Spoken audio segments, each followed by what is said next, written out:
ನಮಸ್ಕಾರ ಸ್ನೇಹಿತರೆ, ನಮ್ಮ ಹೊಸ ದಾರಿದೀಪ ಯೂಟ್ಯೂಬ್ ಚಾನಲ್ಗೆ ಸ್ವಾಗತ. ವೃಶ್ಚಿಕ ರಾಶಿಯ ಸ್ನೇಹಿತರೆ, ಆಗಸ್ಟ್ ತಿಂಗಳು ಪ್ರಾರಂಭವಾಗಿದೆ ಮತ್ತು ನೀವು ಆರಂಭದಿಂದಲೇ 3 ಪ್ರಮುಖ ಆಘಾತಗಳಿಗೆ ಒಳಗಾಗಿದ್ದೀರಿ.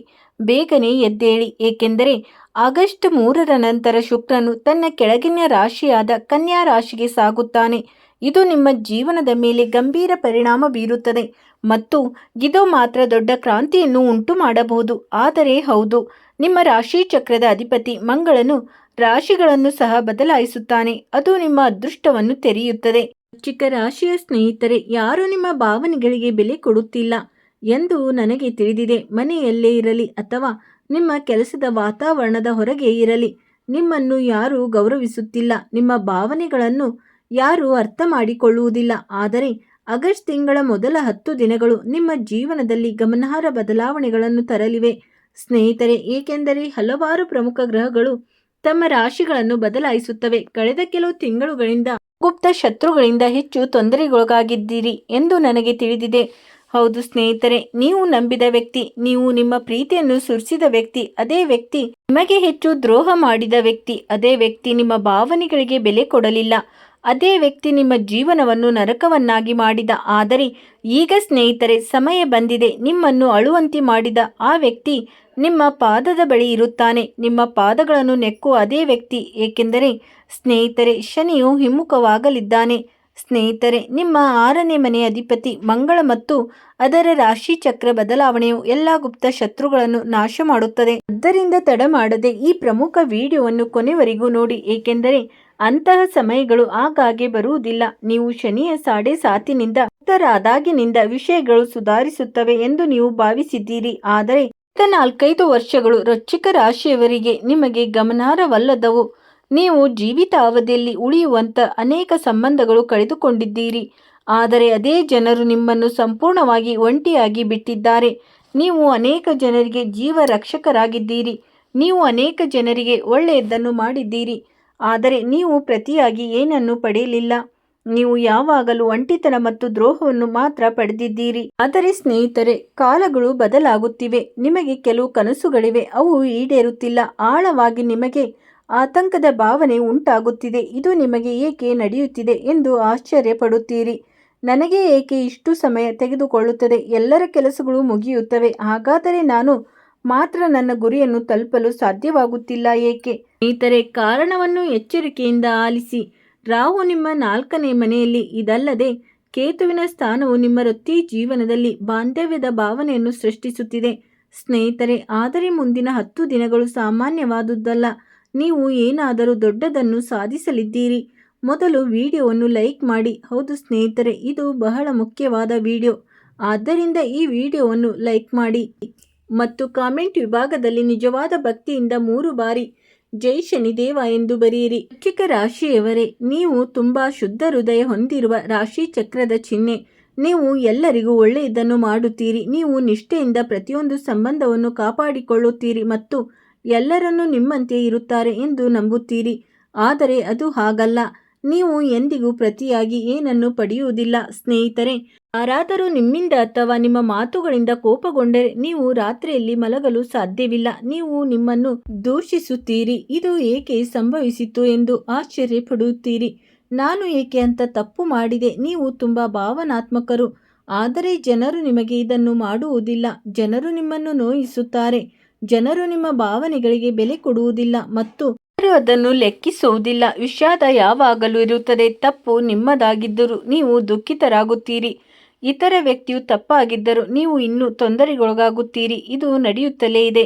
ಆದರೆ ಮುಂದಿನ 10 ದಿನಗಳಲ್ಲಿ ಏನಾಗುತ್ತದೆ, ನಾನು ಅದನ್ನು ನಿಮಗೆ ವಿವರವಾಗಿ ವಿಶ್ಲೇಷಿಸುತ್ತೇನೆ ಸ್ನೇಹಿತರೆ. ಕಳೆದ ಕೆಲವು ತಿಂಗಳುಗಳಿಂದ ಮಂಗಳ ಗ್ರಹವು ನಿಮ್ಮ 7ನೇ ಮನೆಯಲ್ಲಿದೆ. ಹೌದು ಸ್ನೇಹಿತರೆ, ನಿಮ್ಮ ಜೀವನ ಸಂಗಾತಿಯ ಬಗ್ಗೆ ಕೆಲವು ಘರ್ಷಣೆಗಳು ನಡೆದಿರಬಹುದು. ಸಣ್ಣ ವಿಷಯಗಳು ಪ್ರಮುಖ ವಾದಗಳಿಗೆ ಕಾರಣವಾಗಬಹುದು ಸ್ನೇಹಿತರೆ.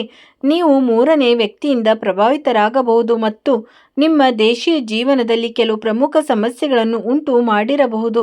ಆದರೆ ಸ್ನೇಹಿತರೆ, ಮಂಗಳನು 8ನೇ ಮನೆಗೆ ಪ್ರವೇಶಿಸುವ ಸಮಯ ಅದು ಯಾವಾಗ ಬರುತ್ತದೆ? ಮಂಗಳ ಗ್ರಹವು 3ನೇ ಅಥವಾ 4ನೇ ತಾರೀಕಿನಂದು ಆಗಮಿಸುತ್ತದೆ. ಮಂಗಳ 8ನೇ ಮನೆಗೆ ಪ್ರವೇಶಿಸಿದಾಗ ನೀವು ಅತ್ಯಂತ ಸೂಕ್ಷ್ಮವಾಗಿರಬೇಕು.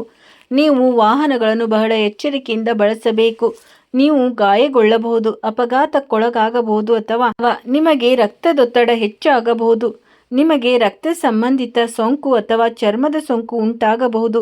ಆದ್ದರಿಂದ ನೀವು ನಿಮ್ಮ ಆರೋಗ್ಯದ ಬಗ್ಗೆ ವಿಶೇಷ ಕಾಳಜಿ ವಹಿಸಬೇಕಾಗುತ್ತದೆ. ಸ್ನೇಹಿತರೆ, ಈಗ ನಾನು ನಿಮಗೆ ಈ ತೊಂದರೆಗಳನ್ನು ನಿವಾರಿಸಲು ಸರಿಯಾದ ಮಾರ್ಗವನ್ನು ತೋರಿಸುತ್ತಿದ್ದೇನೆ. ಸ್ನೇಹಿತರೆ, ನಿಮ್ಮ ಜೀವನದಲ್ಲಿ ಎಂಥದ್ದೇ ಸಮಸ್ಯೆಗಳಿದ್ದರೂ ಸ್ಕ್ರೀನ್ ಮೇಲೆ ಕಾಣುತ್ತಿರುವ ಗುರೂಜಿಯವರಿಗೆ ಕರೆ ಮಾಡಿ ನಿಮ್ಮ ಸಮಸ್ಯೆಗಳನ್ನು ಬಗೆಹರಿಸಿಕೊಳ್ಳಬಹುದು. ಗುರೂಜಿಯವರು ವಿದ್ಯೆ, ಉದ್ಯೋಗ, ವ್ಯಾಪಾರ, ಗಂಡ ಹೆಂಡತಿ ಕಲಹ, ಅತ್ತೆ ಸೊಸೆ ಕಲಹ, ಮದುವೆ ವಿಳಂಬ, ಸಂತಾನ ಸಮಸ್ಯೆ, ಶತ್ರು ಕಾಟ, ವಶೀಕರಣ, ನಿಮ್ಮ ಯಾವುದೇ ಸಮಸ್ಯೆಗಳಿದ್ದರೂ ತುಳುನಾಡಿನ ದೈವಾರಾಧನೆಯಿಂದ ಹಾಗೂ ಶ್ರೀ ಸಾಯಿಬಾಬಾ ದೈವಿಕ ಶಕ್ತಿಯಿಂದ ಶೀಘ್ರ ಶಾಶ್ವತ ಪರಿಹಾರ ಮಾಡಿಕೊಡುತ್ತಾರೆ. ಅಲ್ಲದೆ ಮಹಿಳೆಯರು ಯಾವುದೇ ಮನೆ ಕೆಲಸ ಮಾಡಿದರೆ ಅಪಾಯಕಾರಿ ಕೆಲಸಗಳನ್ನು ಮಾಡುವಾಗ ಅವರು ಬಹಳ ಜಾಗರೂಕರಾಗಿರಬೇಕು. ಇದಲ್ಲದೆ ಗುರು, ಸೂರ್ಯ ಮತ್ತು ಬುಧನ ಸಂಯೋಗವು ನಿಮ್ಮ ಅದೃಷ್ಟದ ಮನೆಯಾದ ಕರ್ಕಾಟಕದ ಮೇಲೆ ಬೀಳುತ್ತದೆ. ಈ ಸ್ಥಾನವು ನಿಮ್ಮ ಅದೃಷ್ಟವನ್ನು ಸಂಪೂರ್ಣವಾಗಿ ನಿಮ್ಮ ಪರವಾಗಿ ತಿರುಗಿಸುತ್ತದೆ. ಕೆಲವು ಸಮಯದಿಂದ ವೃಶ್ಚಿಕ ರಾಶಿಯವರು ಅನೇಕ ಕೆಲಸಗಳನ್ನು ಮಾಡಲು ಬಯಸುತ್ತಾರೆ, ಆದರೆ ಅವರು ಮುಂದುವರೆಯಲು ಸಾಧ್ಯವಾಗುತ್ತಿಲ್ಲ ಎಂದು ನಾನು ಗಮನಿಸಿದ್ದೇನೆ. ಯಾರೋ ನಿಮ್ಮನ್ನು ಕಟ್ಟಿ ಹಾಕಿದಂತೆ ಭಾಸವಾಯಿತು. ನಿಮ್ಮ ಭಾವನೆಗಳನ್ನು ಯಾರೂ ಅರ್ಥ ಮಾಡಿಕೊಳ್ಳಲು ಸಾಧ್ಯವೇ ಇಲ್ಲ. ಆದರೆ ದೊಡ್ಡದನ್ನು ಮಾಡಲು ಇದು ಸಮಯ. ಈಗ ವೃಶ್ಚಿಕ ರಾಶಿಯವರೇ, ನೀವು ನಿಮ್ಮ ಮೇಲೆ, ನಿಮ್ಮ ಸಂತೋಷದ ಮೇಲೆ, ನಿಮ್ಮ ಆರೋಗ್ಯವನ್ನು ಸುಧಾರಿಸುವಂಥ ಸಮಯವನ್ನು ಕಳೆಯಬೇಕಾಗಿದೆ. ಏಕೆಂದರೆ ನೀವು ಜೀವನದ ಗಡಿಬಿಡಿಯಲ್ಲಿ ಸಿಲುಕಿಕೊಂಡಿರುವುದರಿಂದ ನೀವು ನಿಮ್ಮ ಸಂಪೂರ್ಣವಾಗಿ ಕಳೆದುಕೊಂಡಿದ್ದೀರಿ. ನಿಮ್ಮ ಸಂತೋಷ ಅಥವಾ ನಿಮ್ಮ ಕನಸುಗಳ ಬಗ್ಗೆಯೂ ನಿಮ್ಮ ಕಾಳಜಿ ವಹಿಸುವುದಿಲ್ಲ. ಆದಾಗ್ಯೂ ವೃಶ್ಚಿಕ ರಾಶಿಯವರೇ, ಕೇತು ನಿಮ್ಮ 10ನೇ ಮನೆಯಲ್ಲಿದ್ದಾರೆ ಮತ್ತು ರಾಹು ತನ್ನ ನಕ್ಷತ್ರ ಪುಂಜವನ್ನು ಬದಲಾಯಿಸಿದ್ದಾರೆ. ಸೌಕರ್ಯಗಳು ಮತ್ತು ಐಷಾರಾಮಿಗಳಲ್ಲಿ ಹಠಾತ್ ಹೆಚ್ಚಳ ಸಾಧ್ಯ. ನೀವು ದೊಡ್ಡ ಕಾರು ಖರೀದಿಸಬೇಕು ಅಥವಾ ದೊಡ್ಡ ಮನೆ ನಿರ್ಮಿಸಬೇಕು ಎಂದು ಭಾವಿಸಬಹುದು. ನಿಮಗೆ ಹಾಗೆ ಅನಿಸಬಹುದು ಸ್ನೇಹಿತರೆ, ಆದರೆ ನೀವು ಈಗ ಹಾಗೆ ಮಾಡುವ ಸ್ಥಿತಿಯಲ್ಲಿ ಇಲ್ಲದಿದ್ದರೂ ಸಹ ನೀವು ಬಯಸಿದರೆ ನೀವು ಇನ್ನು ಸಾಲವನ್ನು ತೆಗೆದುಕೊಳ್ಳುತ್ತೀರಿ. ನೀವು ಯಾರೊಂದಿಗಾದರೂ ಸಾಲ ತೆಗೆದುಕೊಂಡು ನಿಮ್ಮ ಆಸೆಗಳನ್ನು ಪೂರೈಸುತ್ತೀರಿ. ರಾಹು 4ನೇ ಮನೆಯಲ್ಲಿದ್ದಾಗ ಜನರು ದುಬಾರಿ ಮೊಬೈಲ್ ಫೋನ್ಗಳು ಖರೀದಿಸಲು ಸಾಲವನ್ನು ತೆಗೆದುಕೊಳ್ಳುತ್ತಾರೆ. ಸಾಲಗಳೊಂದಿಗೆ ದೊಡ್ಡ ಮನೆಗಳನ್ನು ನಿರ್ಮಿಸುತ್ತಾರೆ. ಅವರು ತಮ್ಮ ಬಜೆಟ್ ಮೀರಿ ಕೆಲಸ ಮಾಡುತ್ತಾರೆ. ಆದರೆ ಸಾಲದ ಬಗ್ಗೆ ಇದು ಬಹಳ ಸೂಕ್ಷ್ಮ ಕ್ಷೇತ್ರವಾಗಿದೆ. ರಾಹುವಿನಿಂದಾಗಿ ನೀವು ಗಮನಾರ್ಹ ನಷ್ಟವನ್ನು ಅನುಭವಿಸಬಹುದು. ನೀವು ಪ್ರದರ್ಶಿಸಲು ದುಬಾರಿಯಾದ ಏನನ್ನಾದರೂ ಖರೀದಿಸಬಹುದು, ಆದರೆ ಈಗ ನೀವು ಇದನ್ನು ತಪ್ಪಿಸಬೇಕು. ಕೇತು ನಿಮ್ಮ 10ನೇ ಮನೆಯಲ್ಲಿ ವೃತ್ತಿ ಜೀವನದ ಮನೆಯಲ್ಲಿ ಇರಿಸಲ್ಪಟ್ಟಿದ್ದಾನೆ. ಇಲ್ಲಿ ಕೇತುವಿನ ಸ್ಥಾನವು ನಿಮ್ಮನ್ನು ಅಪೂರ್ಣ ಎಂದು ಭಾವಿಸುವಂತೆ ಮಾಡುತ್ತದೆ. ಸ್ನೇಹಿತರೆ, ಕೇತು ಎಲ್ಲಿ ಸ್ಥಾನ ಪಡೆದಿದ್ದಾನೆ ಎಂಬುದರ ಬಗ್ಗೆ ನಾವು ಹೆಚ್ಚು ಯೋಚಿಸಬಾರದು. ನಾವು ಅದರ ಬಗ್ಗೆ ಹೆಚ್ಚು ಯೋಚಿಸಿದಷ್ಟು ವಿಷಯಗಳು ಹೆಚ್ಚು ಜಟಿಲವಾಗುತ್ತವೆ. ನೀವು ಸ್ವಲ್ಪ ಸಮಯದಿಂದ ಬಡ್ತಿಯನ್ನು ಬೆನ್ನಟ್ಟುತ್ತಿದ್ದೀರಿ ಎಂದು ನನಗೆ ತಿಳಿದಿದೆ, ಆದರೆ ನಿಮಗೆ ಅದು ಸಿಗುತ್ತಿಲ್ಲ. ಸ್ನೇಹಿತರೆ, ನೀವು ನಿಮ್ಮ ವ್ಯವಹಾರದಲ್ಲಿ ಪ್ರಗತಿ ಸಾಧಿಸಲು ಬಯಸುತ್ತೀರಿ, ಆದರೆ ಪ್ರಗತಿ ಬರುತ್ತಿಲ್ಲ. ಸ್ನೇಹಿತರೆ, ಕೇತು ಎಲ್ಲೇ ಇದ್ದರೂ ಒಬ್ಬ ವ್ಯಕ್ತಿಯೇ ಕಷ್ಟಪಟ್ಟು ಕೆಲಸ ಮಾಡಿ ಏನನ್ನಾದರೂ ಸಾಧಿಸಲು ಹಠ ಹಿಡಿದಾಗ ಅವರಿಗೆ ಅದು ಎಂದಿಗೂ ಸಿಗುವುದಿಲ್ಲ. ಅವರು ಅದರಲ್ಲಿ ಸಿಕ್ಕಿ ಹಾಕಿಕೊಳ್ಳುತ್ತಾರೆ. ಹಾಗಾದರೆ ಕೇತು ಈಗ ಎಲ್ಲಿದ್ದಾನೆ? ನಿಮ್ಮ ವೃತ್ತಿ ಮನೆಯಲ್ಲಿ. ಆದ್ದರಿಂದ ನೀವು ವೃತ್ತಿಯಲ್ಲಿ ಸ್ವಲ್ಪ ಎಚ್ಚರದಿಂದಿರಬೇಕು. ಆದರೆ ನೀವು ಪ್ರಯತ್ನಿಸಬೇಕು. ಆದರೆ ವೃತ್ತಿಯನ್ನು ನಿಮ್ಮ ಮನಸ್ಸಿಗೆ ತರುತ್ತಲೇ ಇರಬೇಡಿ. ಎಲ್ಲವೂ ಚೆನ್ನಾಗಿ ನಡೆಯುತ್ತಿದೆ ಎಂದು ನೀವು ಭಾವಿಸಬೇಕು. ಮತ್ತು ಕೇತು ವೃತ್ತಿ ಮನೆಯಲ್ಲಿ ಇರಿಸಲ್ಪಟ್ಟರೆ ನೀವು ಆಧ್ಯಾತ್ಮಿಕತೆ ಕಡೆಗೆ ತಿರುಗಬೇಕು. ಸ್ನೇಹಿತರೆ, ನೀವು ಭಕ್ತಿಯನ್ನು ಹೆಚ್ಚು ಅಭ್ಯಾಸ ಮಾಡಬೇಕು. ನೀವು ದೇವರನ್ನು ಪೂಜಿಸಬೇಕು. ಸ್ನೇಹಿತರೆ, ಮುಂದಿನದು 10 ದಿನಗಳವರೆಗೆ ಶುಕ್ರನು ನಿಮ್ಮ ಗಳಿಕೆಯ ಮನೆಯಲ್ಲಿ ಇರುತ್ತಾನೆ. ಅದು 11ನೇ ಮನೆಯಲ್ಲಿ. 3ನೇ ದಿನವೇ ಶುಕ್ರನು ಕನ್ಯಾ ರಾಶಿಗೆ ಪ್ರವೇಶಿಸುವುದರಿಂದ ವಿಷಯಗಳು ಜಟಿಲವಾಗುತ್ತಿವೆ. ಸ್ನೇಹಿತರೆ, ಶುಕ್ರನು ಪ್ರಸ್ತುತ ತನ್ನ ಕೆಳ ರಾಶಿಯಲ್ಲಿ. ಸ್ನೇಹಿತರೆ, ಇದು ನಿಮ್ಮ ಲಾಭ ಮತ್ತು ಗಳಿಕೆಯ ಮನೆ ಎಂದು ತಿಳಿಯುತ್ತದೆ. ಆದ್ದರಿಂದ ನೀವು ಎಲ್ಲಿ ಹೂಡಿಕೆ ಮಾಡಿದರೂ ನೀವು ನಷ್ಟವನ್ನು ಅನುಭವಿಸಬಹುದು. ಇದು ಸ್ವಲ್ಪ ಸೂಕ್ಷ್ಮ ವಿಷಯವಾಗಿರುತ್ತದೆ. ಸ್ನೇಹಿತರೆ, ಸೂಕ್ಷ್ಮ ವಿಷಯವೇನೆಂದರೆ ನಿಮ್ಮ ಪಾವತಿಗಳು ಸಿಲುಕಿಕೊಳ್ಳಬಹುದು. ನೀವು ಷೇರು ಮಾರುಕಟ್ಟೆಯಲ್ಲಿ ಹೂಡಿಕೆ ಮಾಡಬಹುದು ಮತ್ತು ನಿಮ್ಮ ಹಣವನ್ನು ಕಳೆದುಕೊಳ್ಳಬಹುದು. ನೀವು ಜೂಜಾಟದಲ್ಲಿ ಬಹಳಷ್ಟು ಹಣವನ್ನು ಕಳೆದುಕೊಳ್ಳಬಹುದು. ಅಂತಹ ವಿಷಯಗಳು ಸಂಭವಿಸಬಹುದು ಸ್ನೇಹಿತರೆ. ಆದ್ದರಿಂದ ನೀವು ಸ್ವಲ್ಪ ನಿಯಂತ್ರಣವನ್ನು ತೆಗೆದುಕೊಳ್ಳಬೇಕು. ಸ್ನೇಹಿತರೆ, ಶುಕ್ರನು ನಿಮ್ಮ ಸಂಗಾತಿಯನ್ನು ಸಹ ಅಂಶಿಸಿಕೊಳ್ಳುತ್ತಾನೆ, ಅಂದರೆ ಅದು ನಿಮ್ಮ ಜೀವನ ಸಂಗಾತಿಯನ್ನು ಅಂಶೀಕರಿಸುತ್ತದೆ.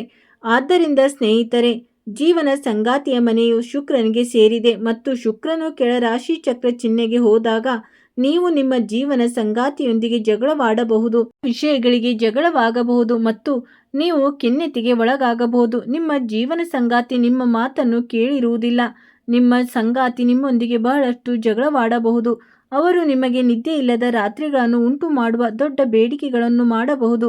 ಆದ್ದರಿಂದ ನೀವು ಈಗ ಇದನ್ನು ತಪ್ಪಿಸಬೇಕು. ಏನು ಮಾಡಬೇಕೆಂದರೆ ಶುಕ್ರನು ಕೆಳಸ್ಥಾನದಲ್ಲಿದ್ದಾಗ ಅದನ್ನು ಬಲಪಡಿಸಬೇಕು. ಇದರರ್ಥ ನಾವು ಕೆಲವು ಪರಿಹಾರಗಳನ್ನು ತೆಗೆದುಕೊಳ್ಳಬೇಕು. ನಾವು ಶುಕ್ರನನ್ನು ನಮ್ಮ ಪರವಾಗಿ ತರಬೇಕು. ನೀವು ಸಂತೋಷದಿಂದ ದಾಂಪತ್ಯ ಜೀವನ ಮತ್ತು ಉತ್ತಮ ಆದಾಯವನ್ನು ಬಯಸಿದರೆ ಶುಕ್ರನನ್ನು ಬಲಪಡಿಸಿ. ಅದಕ್ಕಾಗಿಯೇ ಸ್ನೇಹಿತರೆ, ನೀವು ಶುಕ್ರವಾರ ದಿನದಂದು ನಿಮ್ಮ ಮನೆಯಲ್ಲಿ ಹುಡುಗಿಯರು ಇದ್ದರೆ ಅಥವಾ ಚಿಕ್ಕ ಹುಡುಗಿ ಇದ್ದರೆ ಅವರಿಗೆ ಬಿಳಿಸಿ ತಿಂಡಿಗಳು ಅಥವಾ ಖೀರ್ ನೀಡಿ ಅಥವಾ ಅವರಿಗೆ ಖೀರ್ ತಿನ್ನಿಸಿ. ಹೆಚ್ಚುವರಿಯಾಗಿ ನೀವು ಅವರಿಗೆ ಬಿಳಿ ಅಥವಾ ಎನೆಯ ಬಣ್ಣದ ಫ್ರಾಕ್ ಅನ್ನು ಉಡುಗೊರೆಯಾಗಿ ನೀಡಬಹುದು. ಇದು ನಿಮಗೆ ತುಂಬಾ ಪ್ರಯೋಜನಕಾರಿಯಾಗಿದೆ. ಇದು ಶುಕ್ರನನ್ನು ಬಲಪಡಿಸುತ್ತದೆ ಮತ್ತು ನೀವು ಖಂಡಿತವಾಗಿಯೂ ಸ್ವಲ್ಪ ಬೆಳ್ಳಿಯ ವಸ್ತುಗಳನ್ನು ಅಂದರೆ ಬೆಳ್ಳಿಯ ಉಂಗುರವನ್ನು ಧರಿಸಬಹುದು. ಇದು ನಿಮಗೆ ಪ್ರಯೋಜನಕಾರಿಯಾಗಿದೆ. ಇದಲ್ಲದೆ ರಾಶಿ ಚಕ್ರದ ಅಧಿಪತಿ 8ನೇ ಮನೆಯಲ್ಲಿದ್ದಾಗ 8ನೇ ಮನೆಯಲ್ಲಿ ಮಂಗಳನ ಸ್ಥಾನವು ಸ್ವಲ್ಪ ಎಚ್ಚರಿಕೆಯ ಅಗತ್ಯವಿದೆ. ಸ್ನೇಹಿತರೆ, ನೀವು ಇತ್ತೀಚೆಗೆ ಬಹಳಷ್ಟು ಕೋಪಗೊಳ್ಳುತ್ತಿದ್ದೀರಿ. ಜನರು ಹೇಳುವ ಸಣ್ಣ ವಿಷಯಗಳು ನಿಮ್ಮನ್ನು ನೋಯಿಸುತ್ತಿವೆ. ಆದರೆ ಸ್ನೇಹಿತರೆ, ನಿಮ್ಮ ಈ ಸ್ವಭಾವವು ನಿಮ್ಮ ನಿದ್ರೆಯನ್ನು ಸಹ ಕಸಿದುಕೊಳ್ಳುತ್ತಿದೆ. ನೀವು ಅದನ್ನು ನಿಯಂತ್ರಿಸಲು ಬಯಸಿದರೆ ಹನುಮಂತನ ಮೇಲಿನ ಭಕ್ತಿ ಮಾತ್ರ ನಿಮಗೆ ಅದನ್ನು ಜಯಿಸಲು ಸಹಾಯ ಮಾಡುತ್ತದೆ. ಸ್ನೇಹಿತರೆ, ನೀವು ಜನರಿಂದ ಹೆಚ್ಚಿದ್ದನ್ನು ನಿರೀಕ್ಷಿಸುವುದಿಲ್ಲ, ಏಕೆಂದರೆ ನಿಮ್ಮ ದೊಡ್ಡ ಕನಸುಗಳು ನಿಮ್ಮ ಆಲೋಚನೆ ಇತರರೊಂದಿಗೆ ಹೊಂದಿಕೆಯಾಗುವುದಿಲ್ಲ. ಇದು ನಿಮಗೆ ತಿಳಿದಿದೆ. ನಿಮ್ಮ ದೃಷ್ಟಿ ತುಂಬಾ ದೊಡ್ಡದಾಗಿದೆ ಮತ್ತು ಯಾರು ನಿಮಗೆ ಅದರಲ್ಲಿ ಸಹಾಯ ಮಾಡಲು ಸಾಧ್ಯವಿಲ್ಲ. ಜನರು ನಿಮ್ಮಷ್ಟು ಬುದ್ಧಿವಂತಿಕೆ ಇಲ್ಲ. ಆದ್ದರಿಂದ ಈ ಬಾರಿ ಮಂಗಳ ಗ್ರಹವು ನಿಮ್ಮ ಪರವಾಗಿ ಕೆಲಸ ಮಾಡಲು ಪ್ರಯತ್ನಿಸಬೇಕು. ಮಂಗಳ 8ನೇ ಮನೆಯಲ್ಲಿದ್ದರೂ ನಿಮ್ಮ ಜೀವನದಲ್ಲಿ ನೀವು ಇದ್ದಕ್ಕಿದ್ದಂತೆ ಸವಾಲುಗಳನ್ನು ಎದುರಿಸಬಹುದು. ಅನಿರೀಕ್ಷಿತ ಘಟನೆ ಸಂಭವಿಸಬಹುದು. ಈ 10 ದಿನಗಳಲ್ಲಿ ನೀವು ಇದಕ್ಕೆ ಸಿದ್ಧರಾಗಿರಬೇಕು. ಹಾಗಾದರೆ ನೀವು ಮಂಗಳನನ್ನು ಹೇಗೆ ಬಲಪಡಿಸುತ್ತೀರಿ? ಮಂಗಳವಾರ ಹನುಮಾನ್ ಚಾಲಿಸ ಪಠಿಸಿ. 11 ವಿಳೆದೆಲೆಗಳನ್ನು ತೆಗೆದುಕೊಳ್ಳಿ. ಪ್ರತಿಯೊಂದರ ಮೇಲೂ ರಾಮನ ಹೆಸರನ್ನು ಬರೆಯಿರಿ. ನೀವು ಏನು ಬರೆಯಬೇಕು? ಆ ಎಲೆಗಳ ಮೇಲೆ ಅಂದರೆ 11 ಎಲೆಗಳ ಮೇಲೆ ರಾಮ ಎಂದು ನೀವು ಬರೆಯಬೇಕು. ನೀವು ಬಯಸಿದರೆ ನೀವು ಅದನ್ನು ಶ್ರೀಗಂಧದಿಂದ ಬರೆಯಬಹುದು. ಹೌದು ಸ್ನೇಹಿತರೆ, ನೀವು ಶ್ರೀಗಂಧದಿಂದ ರಾಮನ ಹೆಸರನ್ನು ಬರೆಯಬಹುದು. ಈ ವಿಳೆದೆಲೆಯಿಂದ ಹಾರವನ್ನು ಮಾಡಿ ಆ ಹಾರವನ್ನು ಹನುಮಂತನಿಗೆ ಅರ್ಪಿಸಿ. ಇದು ನಿಮ್ಮ 8ನೇ ಮನೆಯ ಅಧಿಪತಿಯಾದ ಮಂಗಳಿನಿಂದ ನಿಮಗೆ ಹೆಚ್ಚಿನ ಪ್ರಯೋಜನವನ್ನು ನೀಡುತ್ತದೆ. ನಕಾರಾತ್ಮಕ ಪ್ರಭಾವಗಳು ಸಕಾರಾತ್ಮಕವಾಗಲು ಪ್ರಾರಂಭಿಸುತ್ತವೆ. ಇದು ತುಂಬಾ ಪ್ರಯೋಜನಕಾರಿಯಾಗಿದೆ.